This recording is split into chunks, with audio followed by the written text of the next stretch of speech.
Semana da Pan. Semana da Pan. Tudo o que foi destaque em nossa programação. Olá, sejam muito bem-vindos à Semana da Pan. Eu sou o Vitor Brown e apresento aqui um resumo dinâmico de tudo o que foi destaque ao longo da nossa programação. A terça-feira foi marcada por uma nova troca de farpas entre Jair Bolsonaro e João Dória após as críticas do presidente da República à gestão do governador de São Paulo. O assunto foi discutido em Os Pingos nos Is. O presidente Jair Bolsonaro voltou a criticar a gestão do governador de São Paulo, João Dória. Ele afirmou que o Estado dá um péssimo exemplo ao país ao aumentar impostos. Segundo Bolsonaro, o governo dele teve sucesso no combate à crise econômica e não precisou reajustar a carga tributária. Vamos acompanhar. São Paulo aumentou barbaramente produto à cesta básica. Lamentavelmente. Está cobrando imposto até do cara que tem deficiência, que compra o carro.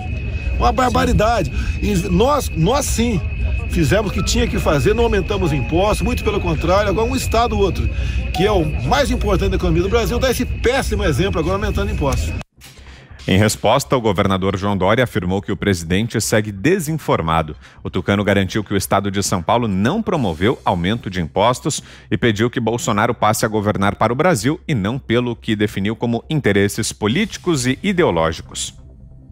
O presidente Jair Bolsonaro segue sendo um desinformado. São Paulo não fez e não fará nenhum aumento de imposto. Fizemos sim a reforma administrativa, que ele, Bolsonaro, deixou de fazer no plano federal. Se ficasse mais preocupado em governar e menos em atacar adversários, poderia fazer algo de útil para o país.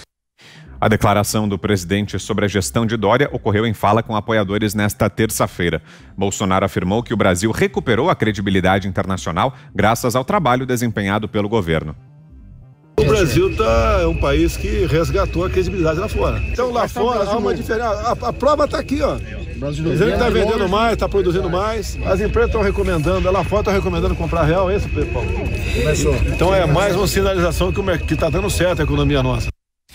Também presente na conversa, o ministro da Economia, Paulo Guedes, fez questão de afirmar que as previsões estavam corretas e que as medidas adotadas pelo governo já estão mostrando resultado. A economia está voltando em ver como a gente achava que ia voltar. Graças a Deus. E mês passado, 250 mil novos empregos, como o presidente falou, e 300 mil novas empresas. Na avaliação do presidente da República, as medidas adotadas por estados e municípios para conter o avanço da pandemia do coronavírus se mostraram desnecessárias e contribuíram para uma baixa na atividade econômica que poderia não ter acontecido. Esse é o nosso primeiro tema, então, do programa desta terça. Eu vou passar a bola aqui para o Fiuza, mas antes disso, deixa eu só cumprimentar aqui o nosso querido Augusto Nunes, que já chegou. Boa noite, Augusto. Boa noite, grande Vitor, minha querida parceira Ana Paula, meu irmão Guilherme Fiuza. Boa noite a você que nos acompanha. Vamos lá então, Fiuza, começo com você. Sua avaliação sobre mais essa troca de farpas aí entre o presidente Jair Bolsonaro e o governador João Dória. Fiuza. Pois é, Vitor, problema fiscal todos terão, né? Porque o país, assim como a maior parte do mundo, trancou uma parte das suas atividades sociais, econômicas, o lockdown, tudo isso que nós vimos. São Paulo, governado pelo João Dória, foi, digamos, a ponta de lança desse sistema de bloqueio, né? O governador, o governador João Dória, agora ele precisará, quer dizer, todos vão arcar com os custos, mas quem optou por um regime de trancamento que levou à falência de empresas e o desemprego em massa, precisará agora demonstrar que isso era uma medida inevitável. Precisará demonstrar que isso era uma medida sanitária que salvou vidas. Infelizmente, para as diretrizes do governador João Dória e vários outros, a ciência não demonstrou até aqui essa eficácia. Ao contrário, que nós estamos vendo da parte de diversos estudos e universidades. Acho que Stanford, nos Estados Unidos, talvez a que tem estudos mais completos sobre isso, demonstrando que as áreas que optaram pelo trancamento mais severo não tiveram menos mortes. Então, agora, o diálogo do governador João Dória e de outros que optaram pelo lockdown severo com a população é esse. Eles precisam justificar essa medida extrema que em termos econômicos foi ruinosa, fora em termos humanitários, né? Se ele não conseguir mostrar que isso era inevitável, o povo é credor, né? Não só o povo que perdeu emprego, perdeu empresas, né? E que adoeceu em casa, como o povo que possivelmente terá aumento de carga tributária, talvez no país todo, porque não existe almoço grátis. Um trancamento na geração de riquezas, evidentemente, equivale a um prejuízo fiscal. Então, a conversa é essa. Qualquer outra conversa agora é só disputa política. Oceana. Mais uma vez, aí o governador de São Paulo, né, falando sobre interesses políticos e ideológicos, e aí a gente questiona, né, quais são os interesses, então, do governador, se são políticos ou ideológicos, de tentar empurrar uma vacina chinesa da maneira como está sendo empurrada para a população, principalmente dentro de um contexto aí onde ele se coloca como um liberal. Ontem, no excelente programa do nosso mestre Augusto Nunes, Direto ao Ponto, ele defendeu a postura dele e a posição dele como um liberal dentro do espectro político aí.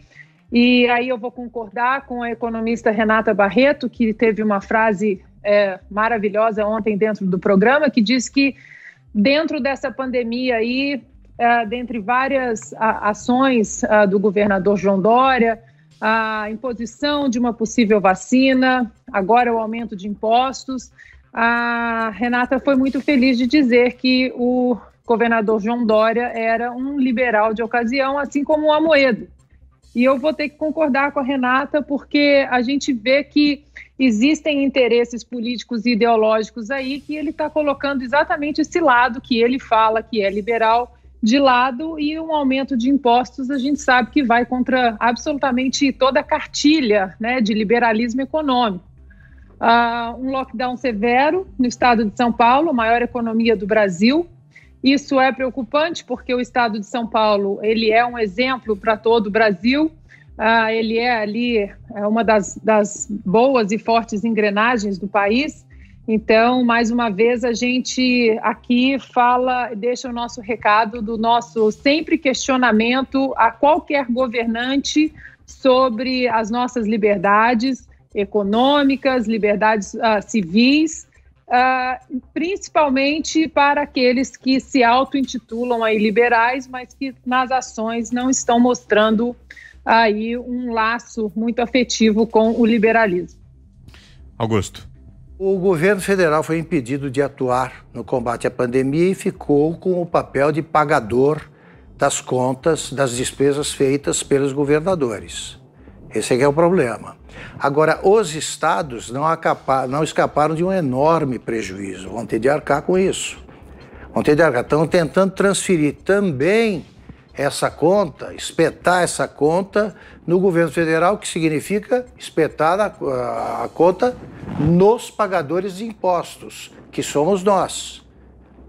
Nós estamos aí sofrendo com a pandemia, também enfrentando os prejuízos econômicos e vamos financiar a recuperação. Aí é o seguinte, os governadores que exageraram, como é que faz? Eles exageraram na retomada da atividade econômica e a gente vai ter de arcar com uma medida, com as consequências de uma medida que a gente sempre criticou. É complicado. E agora toda a conta vai para o governo federal, ou seja, para nós, os pagadores de impostos, não é justo. Outro tema que agitou o noticiário foi a discussão sobre uma nova Constituição após o líder do governo na Câmara, Ricardo Barros, afirmar que o Brasil deveria se espelhar no Chile. O tema foi comentado no Morning Show. Gente, vamos girar o assunto aqui no Morning, porque ontem a gente falou do plebiscito no Chile. Os chilenos aprovaram a criação de uma nova Constituição. E não é que o negócio inspirou até uma discussão aqui no Brasil, até o líder do governo na Câmara Federal se meteu no vespeiro, como mostra a reportagem do Levi Guimarães. O líder do governo na Câmara, Ricardo Barros, do Progressistas, defendeu que o Brasil tenha uma nova Constituição. Em uma videoconferência promovida pela Academia Brasileira de Direito Constitucional, ele afirmou que o país deveria se espelhar no Chile, que no último fim de semana promoveu um plebiscito para definir uma nova Assembleia Constituinte. Eu, pessoalmente, defendo nova Assembleia Nacional Constituinte. Acho que devemos fazer um plebiscito, como fez o Chile, para que possamos refazer a Carta Magna e escrever muitas vezes nela a palavra deveres, porque a nossa Carta só tem direitos. Na visão do deputado, a Constituição de 88 tornou o país ingovernável, retomando uma fala do então presidente José Sarney após a Carta Magna ser promulgada. Para Ricardo Barros, falta coragem ao Poder Legislativo para enfrentar essas questões. Ele acredita que, no atual sistema, o país vai ter mais dificuldade para se desenvolver. Temos um sistema ingovernável. Não temos nenhuma capacidade mais de aumentar a carga tributária, porque o contribuinte não suporta mais do que 35% de carga tributária, e não demos conta de entregar todos os direitos que a Constituição decidiu em favor dos nossos cidadãos. Também, na opinião do líder do governo, o poder fiscalizador ficou muito maior que os demais. Barros menciona que o combate à corrupção se tornou uma grande bandeira, mas que nos últimos anos, agentes combateram o crime cometendo outros crimes. Juízes, promotores, fiscais da Receita, agentes do Tribunal de Contas da União, da Controladoria Geral da União, provocam enormes danos com acusações infundadas e nada respondem por isso. E o ativismo político do judiciário está muito intenso, muito mais do que jamais poderíamos imaginar. O presidente da Câmara, Rodrigo Maia, nascido em Santiago, no Chile, rebateu a fala de Ricardo Barros. Ao jornal Estado de São Paulo, ele disse que as situações do Brasil e do Chile não são comparáveis. Para ele, a Constituição brasileira marca o final do processo de redemocratização, enquanto no Chile deixaram a ferida aberta até hoje. De Brasília, Levi Guimarães. Muito bem, meu caro Adrilles Jorge, bora redigir uma nova carta? De jeito nenhum. Agora não dá. Primeiro, a Constituição brasileira realmente é muito ruim.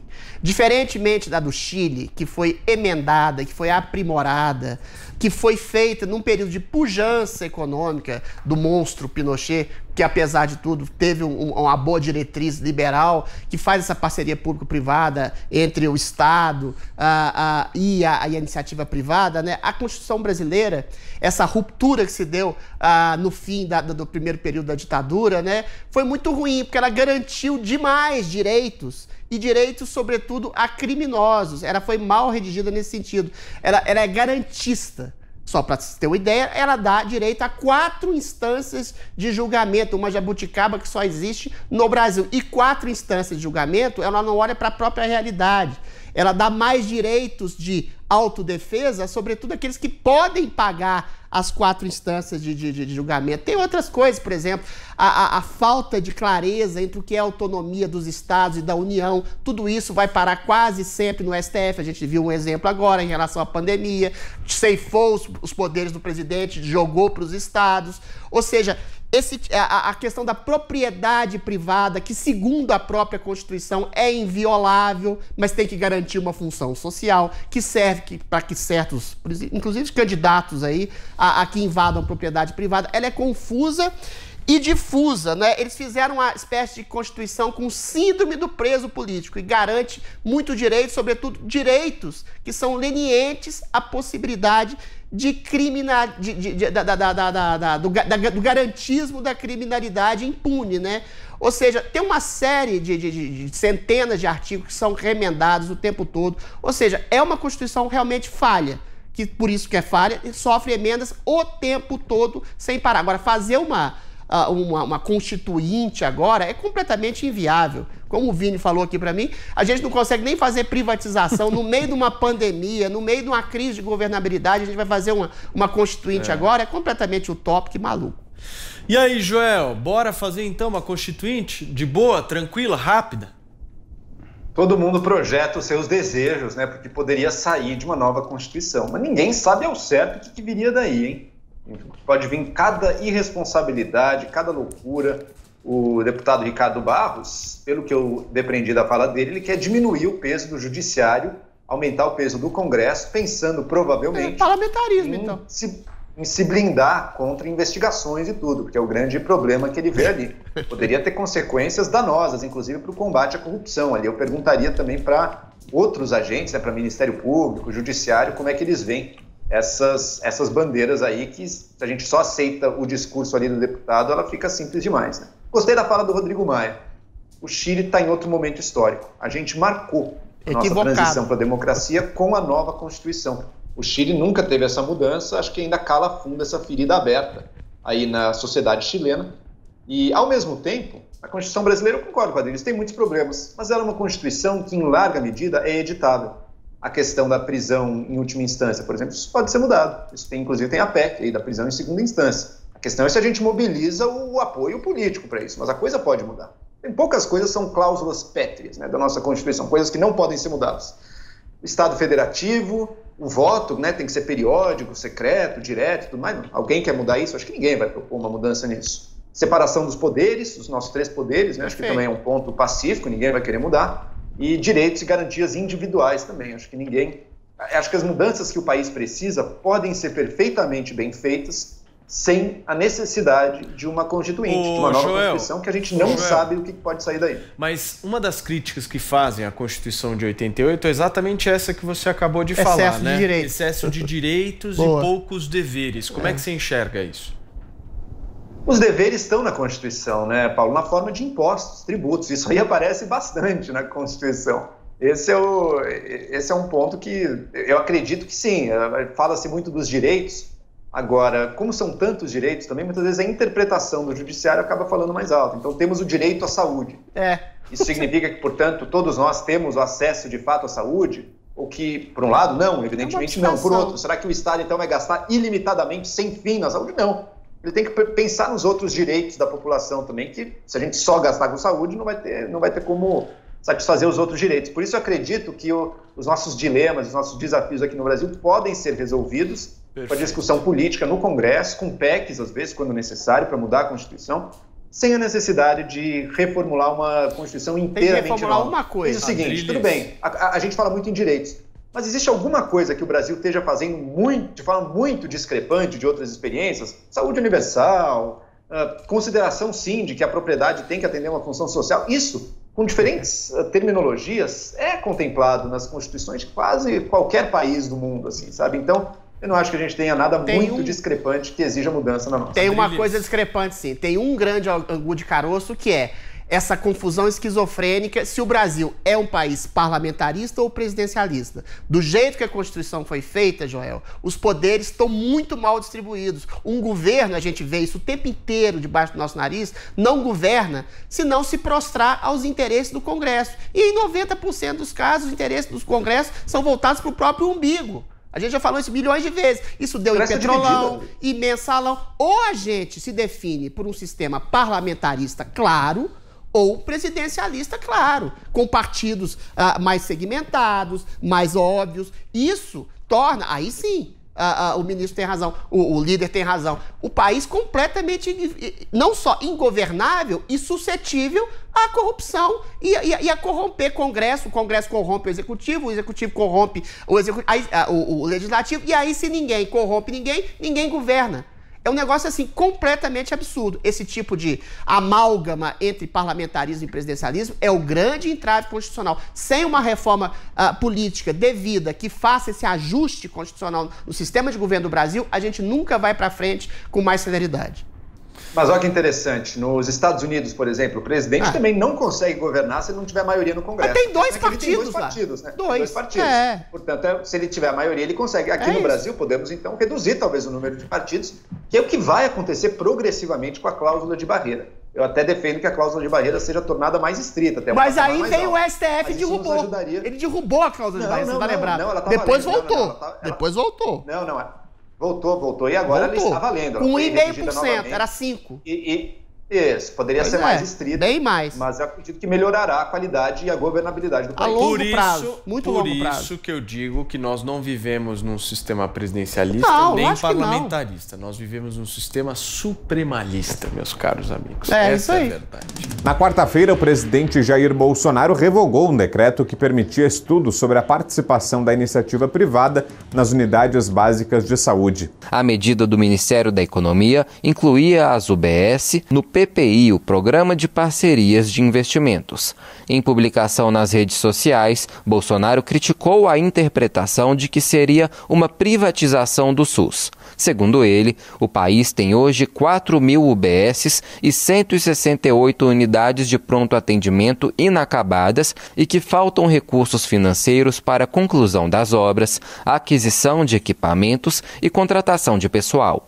O presidente diz que o espírito do decreto visava o término dessas obras, bem como permitir aos usuários buscar a rede privada com despesas pagas pela União. A revogação se deu após a repercussão negativa nas redes sociais e no meio político. Pelo menos 8 partidos protocolaram na Câmara projetos para derrubar o estudo. O ministro da Economia, Paulo Guedes, esclareceu que privatizar o SUS seria uma insanidade e disse que a hipótese sequer foi cogitada. O episódio foi analisado no programa 3 em 1. O titular da Economia explicou que um decreto, depois de revogado pelo presidente Jair Bolsonaro, previa a reforma de 4.000 unidades de saúde.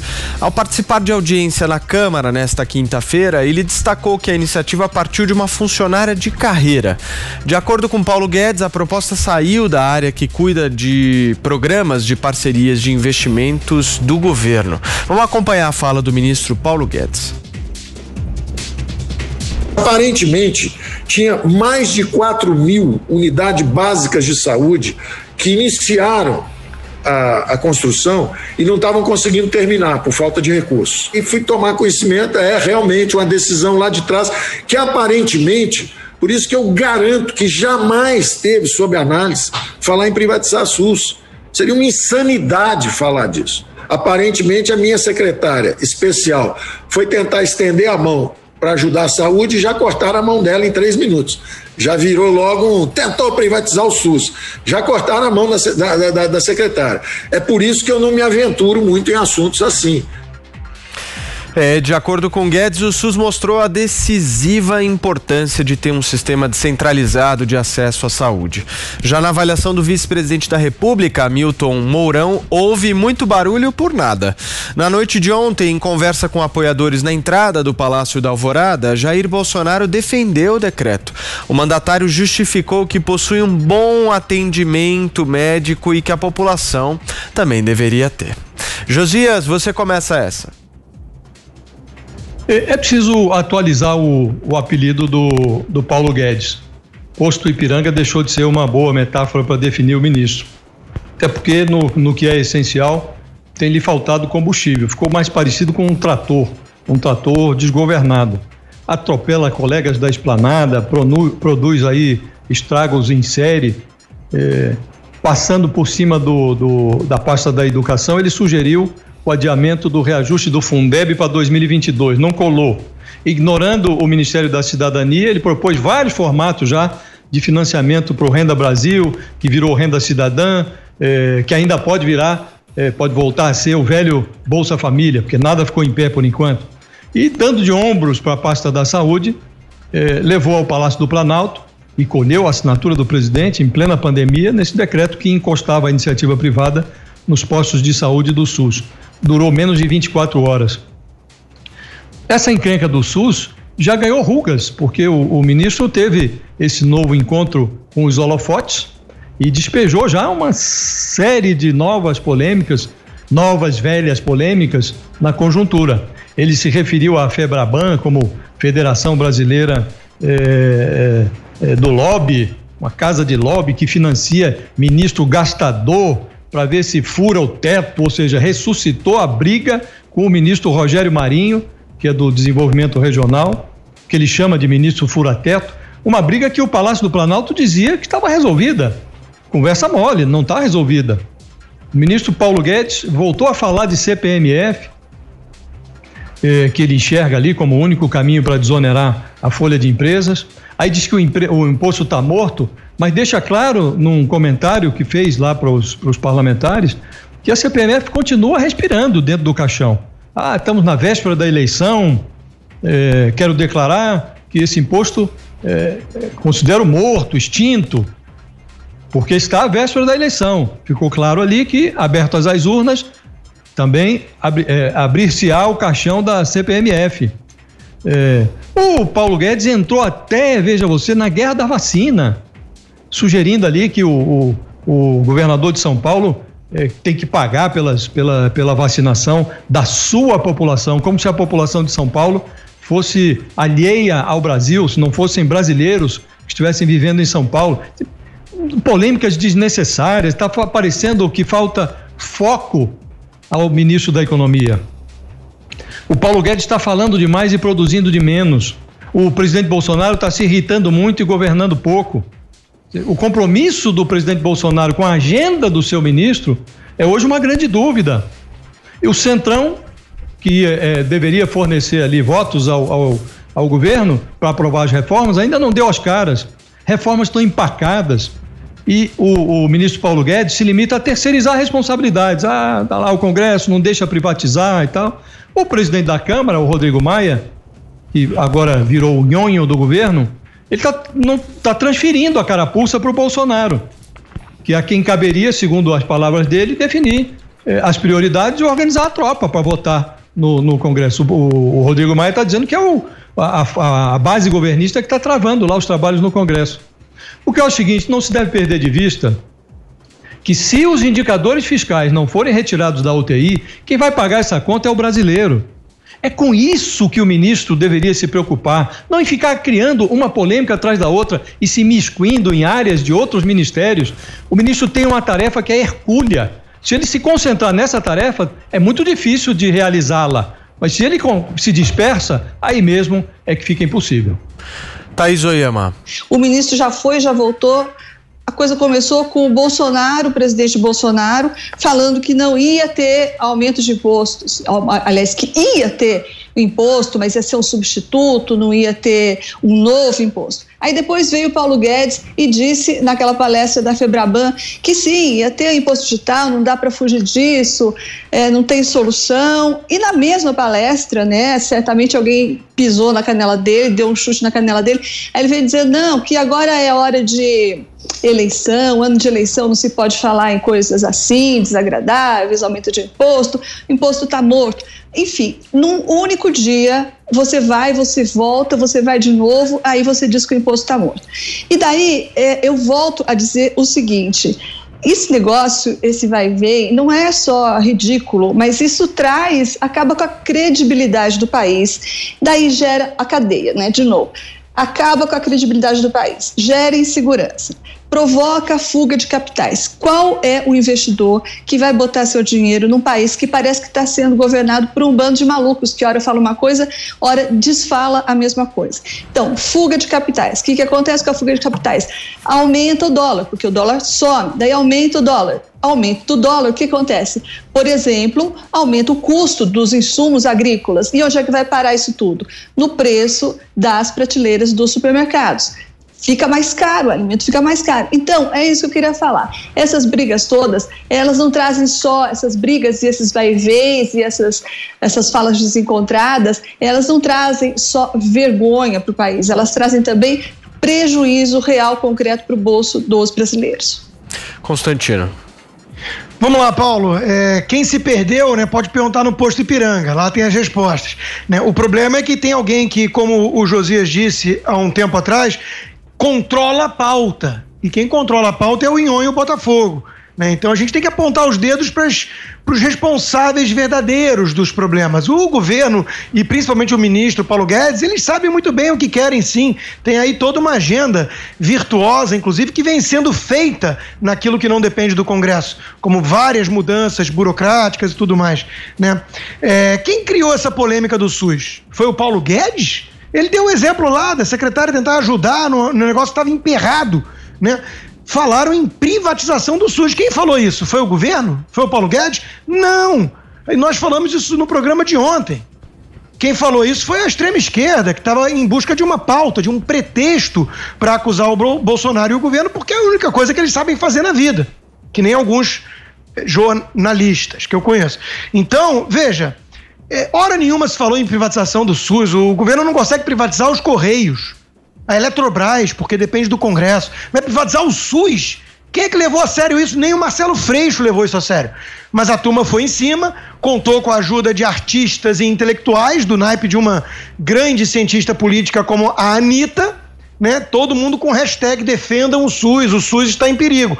E aí o governo errou. Tá aqui a minha crítica, para quem diz que eu nunca critico, errou e errou feio. Não pode voltar atrás numa coisa dessa. O presidente Bolsonaro foi explicar no Facebook dele o que era e explicou direito. E o ministro Paulo Guedes agora, como a gente viu, explicou direito também. Só que o governo revogou, voltou atrás. Por quê? Quando faz isso diante de chacais e hienas, e quando eu falo chacais e hienas, eu lembro que o Lula e o Ciro Gomes fizeram as pazes, né? Quando você cede diante de chacais e hienas, eles farejam fraqueza e vão pra cima. Quem é que governa esse país? A direita ganha nas urnas e quem governa é a esquerda? A extrema esquerda? Fazendo patrulha em rede social? Com um hashtag idiota, claramente oportunista? Quem está certo é o nosso colega aqui da Jovem Pan, o Leandro Narlock, que falou da ideologia do sadismo. São pessoas que só frequentam hospitais caríssimos particulares, de repente descobrindo o SUS. Enquanto que o cotidiano do povo é ficar buscando leito no SUS sem conseguir. É ficar tentando marcar uma consulta durante meses. Essa é a realidade do SUS. Tão defendido com hashtag pela esquerda caviar patética. Então vamos falar português claro aqui. O governo não fez nada de errado nessa história. São os oportunistas lá que estão fazendo, assim como é o Inhon e o Botafogo que ficam embarreirando a pauta. E todo mundo só cobrando do presidente, como se ele fosse o quê? Um Messias Salvador? Um mito? Um déspota esclarecido, ignorando que o Congresso foi eleito? Como é que funciona isso na prática? É muita inversão, só que as pessoas percebem fora da bolha que há uma má vontade incrível e uma agenda, né, de só atacar e só criticar, como nesse caso ridículo do SUS. Isso é um não debate. Repito, vacina obrigatória é o debate. Agora, isso do SUS privatizar ou não, isso é um não debate. Isso é uma agenda pérfida, absurda, criada pela turminha da extrema esquerda que sentiu o cheiro de fraqueza, viu? O pessoal já tuitou: derrubamos a privatização do SUS, que nunca entrou em pauta. Agora vamos derrubar o governo. Abre o olho, presidente. Na noite de quarta-feira, a polêmica entre Ricardo Salles e Rodrigo Maia ganhou mais um capítulo após uma publicação no Twitter do ministro do Meio Ambiente. O assunto foi debatido no programa Os Pingos nos Is. Às 10 horas da noite de quarta-feira, a conta do ministro Ricardo Salles respondeu a uma publicação feita pelo presidente da Câmara, deputado Rodrigo Maia, no último sábado. Nela, o parlamentar afirmava que, não satisfeito em destruir o meio ambiente, Salles estava agora trabalhando para destruir o governo, por ter chamado o colega da Secretaria de Governo, Luiz Eduardo Ramos, de Maria Fofoca. Em resposta, o ministro chamou o deputado de nhonho, em referência ao personagem do seriado Chaves. Na manhã de hoje, no entanto, Salles afirmou que alguém tinha utilizado o Twitter dele indevidamente para publicar o comentário sobre o presidente da Câmara, com quem diz sempre ter mantido uma relação cordial.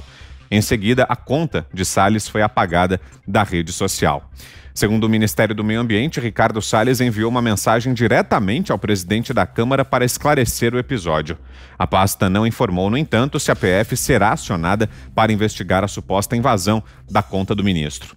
Na avaliação do vice-presidente Hamilton Mourão, que comentou o caso, trata-se de uma questão pessoal que não interfere na relação de Maia com o governo. Não cabe a mim avaliar isso aí, né? Eu cansei de falar, o ministro Salles faz parte aqui do Executivo, é ministro do governo, então isso é uma questão, eu acho que está mais para o lado pessoal e que os dois têm que se acertar. O presidente da Câmara tem uma boa relação com o restante do governo aí. Terça-feira à noite ele estava sentado junto com a gente ali no workshop do Gripen, né? Sem problema nenhum. Então vamos aguardar. Mourão também falou sobre outros assuntos hoje com a imprensa. Daqui a pouquinho traremos mais detalhes, mais falas do vice-presidente. Mas esse é o nosso primeiro assunto desta quinta-feira. Começa com a sua avaliação, Zé, por favor. Olha, Vitor, o que está acontecendo é uma acomodação política, né? O governo chegou num posicionamento ali de atrito e disputa com o Congresso Nacional, mas aos poucos o presidente Bolsonaro com seu governo foi moldando a realidade política, né? E o Centrão se aproximando do governo, e isso provocou algumas mudanças. Entre elas, o fortalecimento do ministro-chefe da SECOM, que é o coordenador político do governo, o general Luiz Eduardo Ramos. E, evidentemente, toda mexida política há vítimas, né? E entre os que ficaram de fora estão o ex-líder do governo na Câmara, o deputado Vitor Hugo, que é amigo antigo do presidente Jair Bolsonaro, ficou um pouco chateado. E junto ali, outros líderes, aliados antigos da chamada ala ideológica do presidente Jair Bolsonaro, e é o grupo ali do próprio presidente, do ministro Ricardo Salles e do ministro das Relações Exteriores, era Abraham Weintraub, né? É um grupo mais fechado. Eu digo o seguinte sempre: quem pensa que existe uma política ambiental do ministro Ricardo Salles está enganado. O que existe é uma política ambiental do presidente Jair Bolsonaro e uma política discutida durante a campanha eleitoral, que foi usada contra o presidente durante a campanha e que serviu para ajudar a eleger o presidente exatamente esta postura nova, nesta postura nova que está sendo contestada com relação aí às práticas ambientais e às práticas produtivas.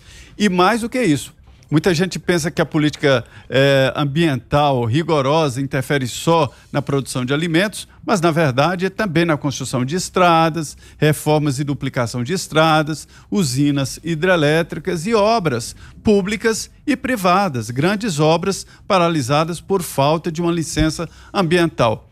Uma das práticas do atual ministro é exatamente dizer sim ou não, conforme prometeu o presidente Bolsonaro durante a campanha. Então, essa disputa acabou provocando essas divergências. Assusta os grandes líderes, cargos altos aqui, tratarem-se por apelidos como se fossem colegiais, fazendo bullying, né? Aí, pijama, banana de pijama, onho, enfim, o Tonho da Lua e outros apelidos que estão sendo criados, que vão, Augusto, muito além da criatividade do pessoal lá do Odebrecht ao colocar os apelidos ali de Botafogo e outros apelidos nos políticos. Mas esta é a realidade, né? Esta é a disputa e a acomodação política. Nesse caso específico, o presidente da Câmara é temido. Muita gente aqui diz que ele persegue adversários, defende demissão de ministros, né? Então, ele tem lá os seus adversários nesse grupo. Posso antecipar aqui que há uma tendência, há uma indicação do ministro Luiz Eduardo Ramos, que levou o Centrão para o governo, acomodar o presidente da Câmara também com o presidente Jair Bolsonaro e fazer ali um entendimento, já falam até em Ministério do Planejamento para o presidente da Câmara, que não será candidato à reeleição. Então, este é o contexto para levar a esta disputa, que é uma lavação de roupa suja em público, né? O presidente de um poder, o presidente da Câmara descendo a esse tipo de detalhe de briga pública. Diga, Fiuza. Essa conversa começou justamente numa nota que foi publicada pelo Globo, se eu não me engano, com um ataque, ou pelo menos uma farpa, do ministro Ramos contra o ministro Salles, né? Então, eu faço aqui a ressalva do seguinte: eu não estou nem aqui para dizer se o ministro Salles é um bom ministro ou mau ministro, então não tem defesa de ninguém. Mas o fato é que essa história começa com o ataque de uma figura importante na articulação política do governo, usando uma imprensa, um veículo de comunicação que tem sido sistematicamente contra o governo. O que, para mim, como observador, chamou a atenção foi isso. E o ministro Salles reagiu de maneira inflamada, ali também na rede social. Acho que porque, possivelmente, nos bastidores, o ministro Ramos não foi desautorizado, né? Eu acho que se o alto comando tivesse chegado o ministro Ramos e perguntado que história foi essa nota, o que você quis dizer?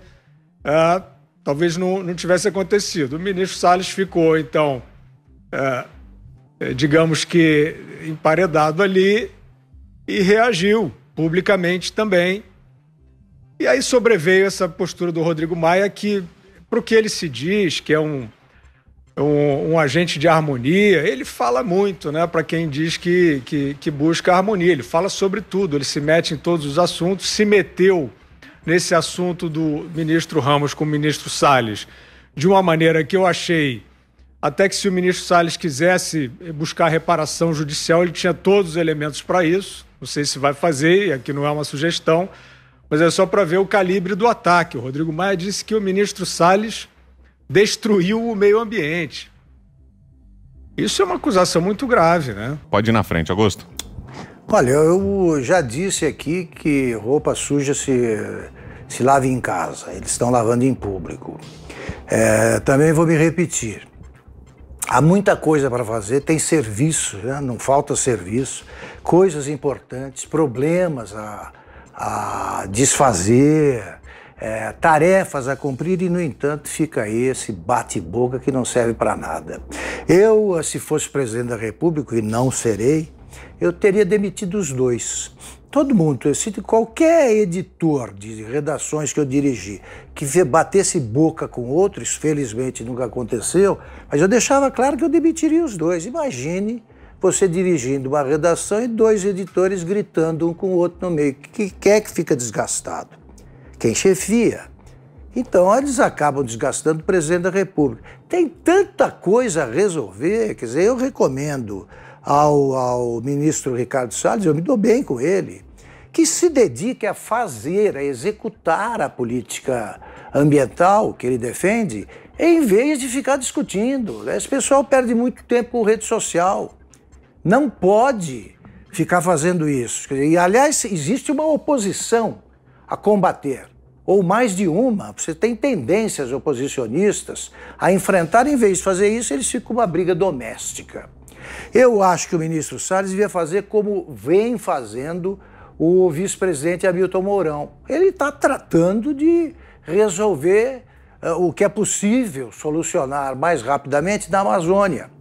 No dia 4 agora, ele vai viajar com uma comitiva que inclui vários diplomatas de países aí que o Brasil precisa convencer de que não existe aqui um presidente destruidor de florestas, né? Um assassino de matas. Ele vai levar esses diplomatas e mais alguns convidados para a Amazônia e vai mostrar como é a Amazônia, que eles não conhecem. Isso é muito mais útil do que ficar encontrando apelidos, né, que para concorrer, como bem lembrou o Zé, com o pessoal do Departamento de Propinas da Odebrecht. Mas aquela turma ganhava tanto dinheiro que podia se divertir com isso. Num país em dificuldade como o nosso, num país que precisa consolidar a sua política ambiental, esse tipo de bate-boca, e o Rodrigo Maia também, não tem mais nada a fazer. Esse pessoal que fica perdendo tempo em redes sociais, ou não sabe o que fazer, ou não tem o que fazer, ou está precisando aprender o que fazer. Fiuza já está de volta? Pode concluir então, Fiuza. Não, eu acho que se for só uma picuinha, é isso aí que o Augusto está dizendo, né? Vira a página, puxa a orelha e vamos em frente. Agora, se for mais do que uma picuinha, se for uma fritura, a mim pareceu uma fritura. Eu achei que o ministro Ramos soltando uma nota para o Globo, detonando o ministro do Meio Ambiente, era uma fritura. E o ministro do Meio Ambiente está reagindo a essa fritura e o Maia entrou junto jogando mais gasolina na fritura, né? Dizendo que o ministro destruiu o meio ambiente e tal. Então, e quer destruir o governo. Isso é típico de uma fritura, né? Querem isolar o ministro do Meio Ambiente, que é alvo, né, aí do Leonardo DiCaprio, né, de toda essa entourage que tenta fazer aí um teatro de proteção à natureza e tal, como a gente sabe. Então eu não sei se aí o que aconteceu na reação final aí do Salles, que realmente é colegial, né, usou um apelido ali para se referir ao Rodrigo Maia, não sei se ele usou mesmo e aí levou o tal puxão de orelha e foi obrigado a recuar. ou se, de fato, isso está sendo encerrado aí, talvez com uma regência do presidente da República.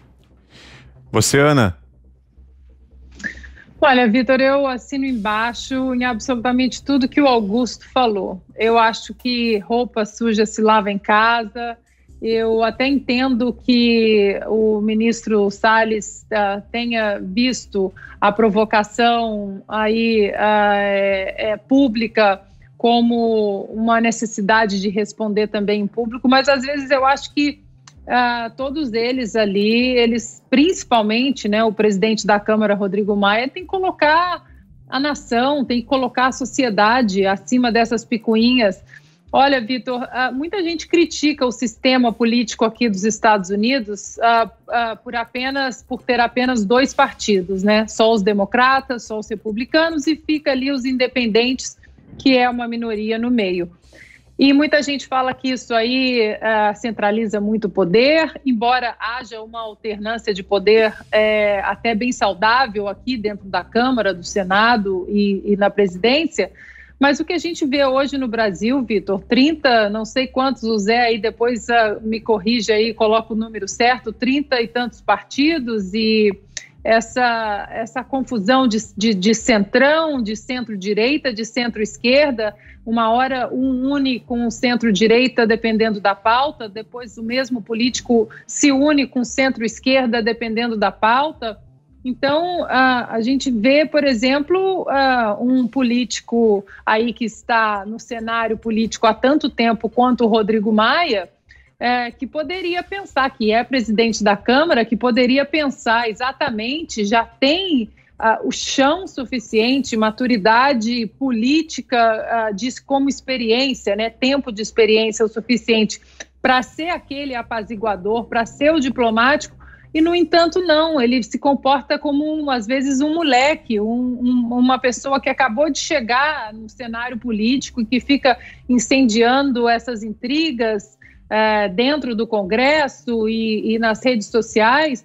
Então, acho que fica aqui o apelo, acho que de muita gente que pensa da mesma maneira como eu penso, como Augusto: lavem a roupa suja em casa, trabalhem em prol da população e saiam das redes sociais, resolvam os seus problemas dentro ali das 4 paredes e a portas fechadas, e venham com soluções. Tem muita coisa que a gente precisa resolver.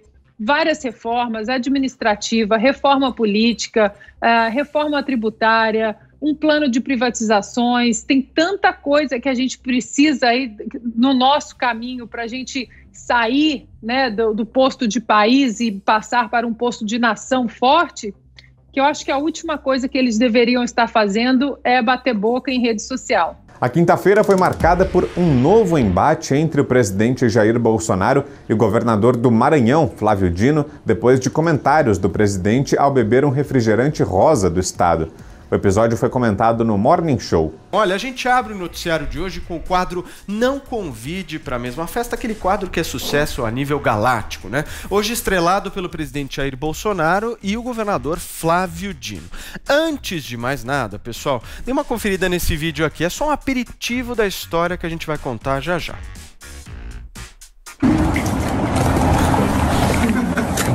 É doce. Esse é o tal Guaraná Jesus que deu polêmica hoje comigo lá em São Luís do Maranhão, né? Eu olhei com essa cor e falei: opa, que trem é esse aí, pô? Já fiquei logo desconfiado, pô. Mas eu tomei e confesso que não senti nada.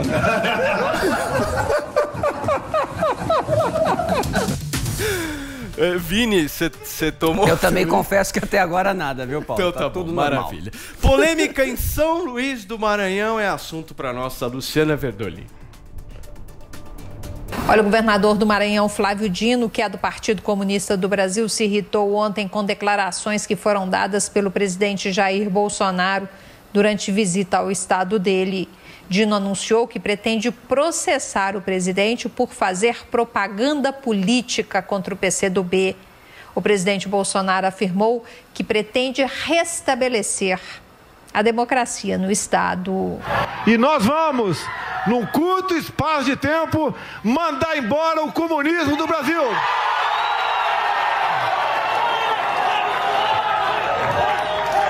Nós não aceitamos esse regime ditatorial, onde o povo não tem vez. Nós somos a liberdade. O governador reclamou também do que ele classificou como falta de educação e decoro do presidente da República. Segundo Dino, Bolsonaro fez piada com uma das marcas mais tradicionais do estado, o Guaraná Jesus. Para se contrapor ao presidente, o governador defendeu uma comemoração à base da bebida típica do estado. Vocês vão lá, tomem Guaraná Jesus, faz bem, é uma coisa boa, a gente serve para os visitantes, até para os visitantes mal educados, a gente serve Guaraná Jesus. Até para quem é mal educado, que não tem Jesus no coração, a gente serve também. No fim do dia, durante a live nas redes sociais, o presidente Jair Bolsonaro lamentou o ocorrido e pediu desculpas ao governador. E a brincadeira que eu fiz foi pra televisão, não. Como eu tava conversando com um cara, pô, Guaraná Cor-de-Rosa aqui, falei uns troços lá, e alguém pegou e divulgou, não sei o quê, como se eu estivesse ofendendo aí quem quer que seja no Maranhão. Muito pelo contrário, com quem eu tava brincando, era o maranhense que levou na esportiva, né? Agora a maldade daí. Essa não foi a primeira vez que o governador e o presidente se estranharam.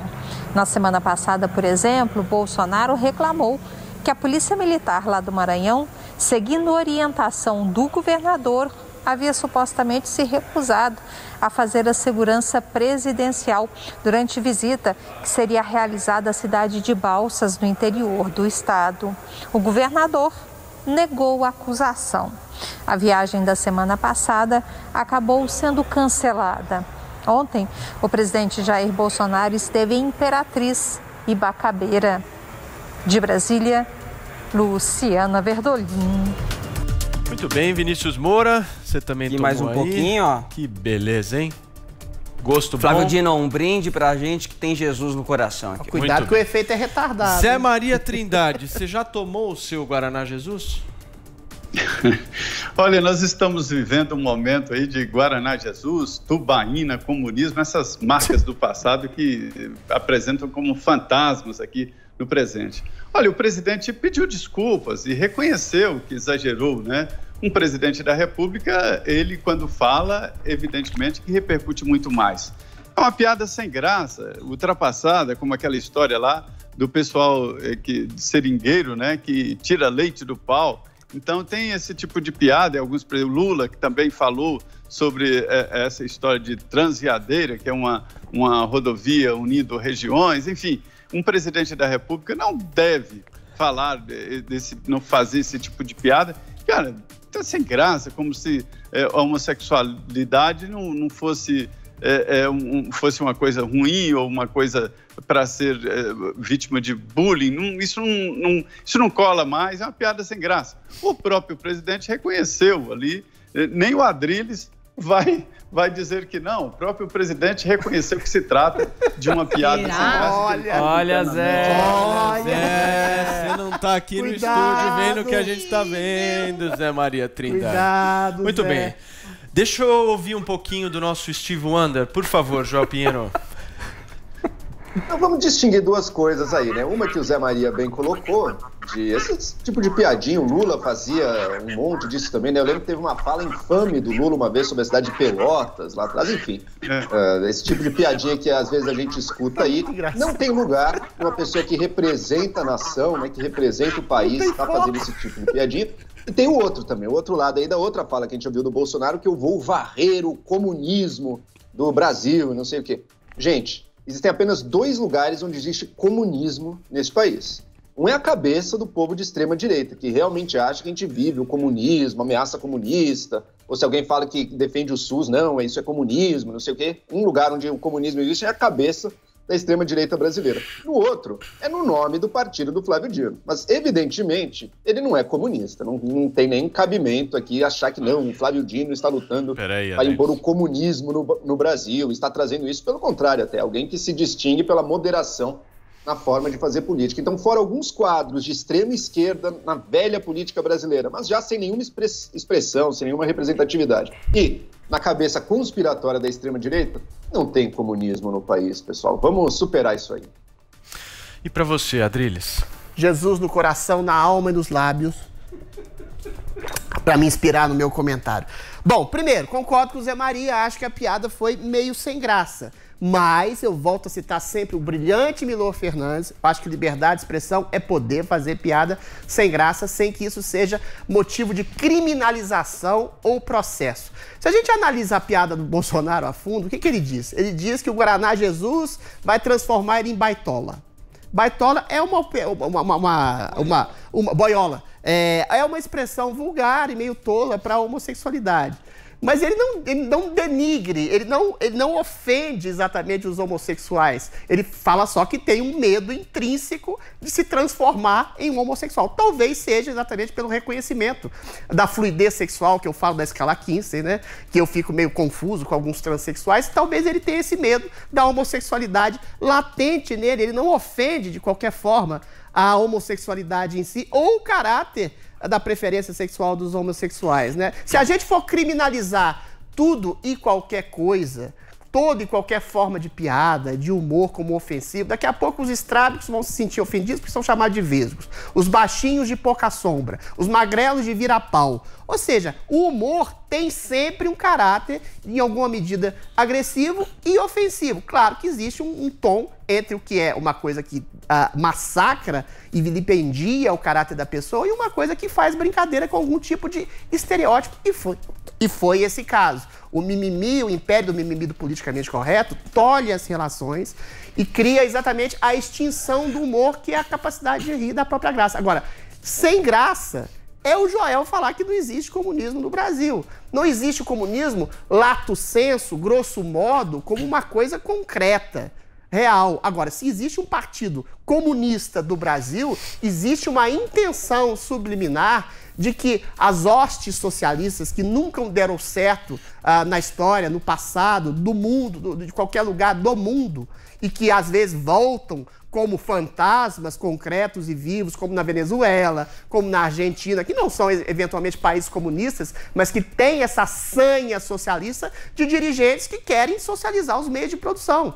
E isso existe nas escolas, nas faculdades, nas instituições culturais, esse tipo de comunismo mofado e subliminar, que não ousa dizer seu nome e que é ensinado a crianças e jovens. Isso sim tem que ser extirpado com uma piada sem graça. No mais, piada sem graça é um direito da liberdade de expressão e hoje a gente vai falar muito sobre isso. Muito bem. Mas, Adriles, Oi, Joel, fala.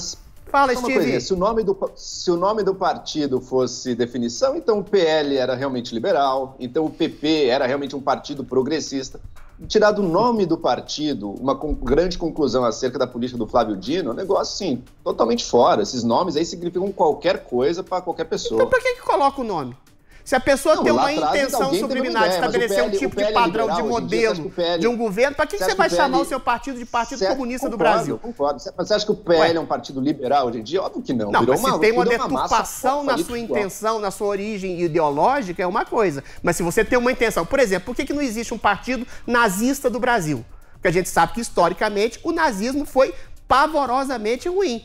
Agora, existe um Partido Comunista do Brasil. E a gente sabe que o comunismo foi uma coisa pavorosamente ruim, mas que ainda é ensinada e entranhada na intenção de intelectuais, de artistas e de políticos. Ou seja, não existe comunismo, grosso modo, como um estilo, um padrão de governo, um padrão de vida. Mas existe a intenção, sim, mofada e bem defunta de um tipo de socialismo que às vezes ressuscita. Na América Latina está cheio desses defuntos ressuscitando ultimamente. Você acompanhou aqui a Semana da PAN, o resumo de tudo que foi destaque em nossa programação. Para mais informações, acesse jp.com.br. Um grande abraço e até semana que vem. Semana da PAN. Semana da PAN. Tudo o que foi destaque em nossa programação.